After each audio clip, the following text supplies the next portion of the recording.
Alrighty, Bună dimineața. This is Paul with Paul and Tammy from Backpacking and Brews, and it is day 23 on our Via Transilvanica trek across Romania. It is the 25th of April 2026. The temperature is about the high 30s right now.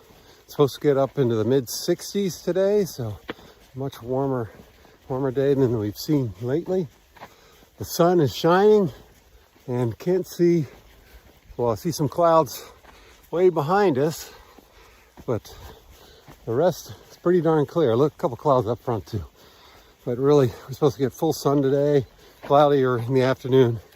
But yeah, looks to be a gorgeous day. Good for hiking across Romania. We're leaving from Archita and we're going to Crits, which is potentially a 17-mile day for us today. Over 2,000 feet elevation gain, so long day. We spent last night in Casa 169. The hosts were Lucian and Alexandra, the little daughter as well. Oh, super friendly, super nice, very hospitable. He spoke pretty good, real good English. She not so much, but we had great conversations and we could articulate to them what our breakfast preferences were, so we didn't have to worry about leaving a whole bunch of food, and they were able to accommodate. And she made a wonderful tortilla patata, like we had on the Camino many times. Really good. We arrived there. We only had a 10-mile day yesterday, and we came from Darju, or Durju. It's an A or an I in that first syllable. And we left there about 7:30, and we got to their place about 11:30. So real quick day. It was only a 10-mile day yesterday. So we checked in, I guess you could say, arrived a bit early and allowed us to get showers, and then she made a home-cooked lunch for us with soup and fried chicken and what else? I forget what else, but oh yeah, so gave us, we had an extra lunch there. We had dinner, wonderful dinner. It was a pork stew, and also had breakfast this morning. So in total, altogether, it was just past 496 kilometers stone. It was 520 lei. So really good deal. 3 meals and lodging. Room was wonderful. It was roomy for a room. Nice big bed, comfortable temperatures, and really a wonderful accommodation. Great place to stay. Highly recommend Casa 169 for anybody else traveling the Via Transilvanica. We have a couple of companions with us this morning that are keeping us out of bear trouble. These dogs seem friendly, the 3 of them. Some kind of loose pack, I suppose. But they're not begging for food, and they're just kind of taking us along the trail.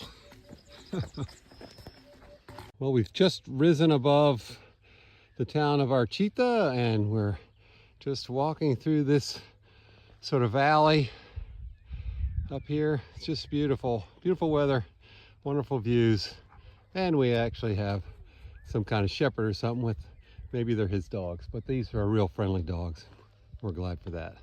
Boy, anytime you get a chance to speak to a Romanian and they know English pretty well, we take the opportunity to ask a whole bunch of questions about some of the things we've been seeing and observing so far. So we asked him about the houses being abandoned. You know, there'd be a nice house next to an empty house that's falling down. He said, yeah, basically what others had said, that just Romanians used to live there and they sought other opportunities, better opportunities outside of Romania, and they just left the houses as is. And he didn't talk specifically about why they're still in the way they are, but I would presume it's the same in the United States. It just costs more money to raise a house and just to leave it standing and let it fall down. So I'm sure it's probably the same case here. We shared with him the numbers that we'd heard previously about 19 million Romanians living in Romania and anywhere between 5 and 6 million Romanians living outside Romania. And he suggested the number is higher for those living outside Romania, but we're not sure. Also, we talked about the pastures, the high mountain pastures, and why they were so few livestock, you know, cattle or sheep or goats grazing on those pastures. He said it's just too early in the season. It's not, the grass isn't at the right growth that it should be in order to bring livestock there. Okay, 490 kilometer stone, 497. Almost gonna reach 500 today. Anyway, just a couple little points that we were wondering about and he was able to answer for us. Okay, here's an interesting, a good tip, we think. So we, coming through these small villages, we've, you know, if it happens to be, if we don't get a good breakfast or we're just looking to stop and have lunch or looking for a place to buy some food, we didn't seem to find, and especially in small villages, find any places to do that, whether it's looking for a cafe or a little shop, market, grocery store, you know. He said most villages have at least a little market or a shop, but they are in people's homes. And so it serves as a home and a shop, which is, you know, not unheard of. And he said, we look on Google Maps, you don't see anything on Google Maps. He said, yeah, you're not gonna find these on Google Maps. So we asked, well, how do we find them? So his recommendation was just look for buildings, homes with either tables out front, umbrellas, which are a good indication. But we in some of the villages, we didn't even see that, like Mojna. But who knows, maybe we didn't look hard enough. But it's not always guaranteed it's going to be in the, you know, the center of town. It could be somewhere else. So anyway, that's worth considering if you're looking for a place to get a coffee or get something to eat or sit down and have a rest. Google Maps does not know everything.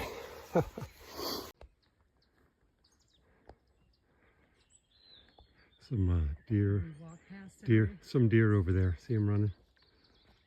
So just came to this open view of this high mountain pasture. Just gorgeous. And we're heading back into the woods, so wanted to capture this. Alrighty, so it's a little after 11 o'clock in the morning, and this is our day where we're heading from Archita to Crits. So at the 499 kilometer stone, we made a right turn and took a different trail instead of the Via Transilvanica, which had more of a direct route to Crete. The Via Transilvanica kind of looped south through several small villages, up some mountains and down some mountains, and then came into Crete from the southern side, whereas the trail we took kind of rode the crest of the mountain we were on at 499 and headed straight toward Crete. So we thought, oh boy, that's shortest distance between 2 points is a straight line, and that's sort of our philosophy. So we're a little over 6 miles into our journey. That would have been fully a 17-mile journey had we taken the Via Transilvanica all the way to Crete. And we talked before about how we have a limited amount of time in Romania, 60 days or so. So we're gonna have to, there's no way we can do the whole 1,400 kilometers in that amount of time, given the pace that we have. So we're gonna have to keep on sort of making shortcuts. So, and that's what we did today. So hopefully we'll arrive in Crete in a little bit of time, and maybe for lunch even. So the path that we took at kilometer stone 499 was blazed with a red H, and it pretty much took us all the way to Crete at probably a mile from Crete. So we had to divert from the trail and then work our way down the valley. The trail looked like it continued along the ridge line of the mountains, so we couldn't take it all the way, but we took it as far as we could. And then we exited from the forest, which was just a beautiful, beautiful forest trail, and kind of ended up in some thickets, thorny, I'm not sure what the shrubs are, but real thick, you can't even walk through it. And there happened to be a shepherd up there with his flock of sheep, and he directed us how to get down off the mountain toward Crete, which was just wonderful. Again, shows the wonderful folks, how they are over here, just so friendly and helpful. And the cows are coming in.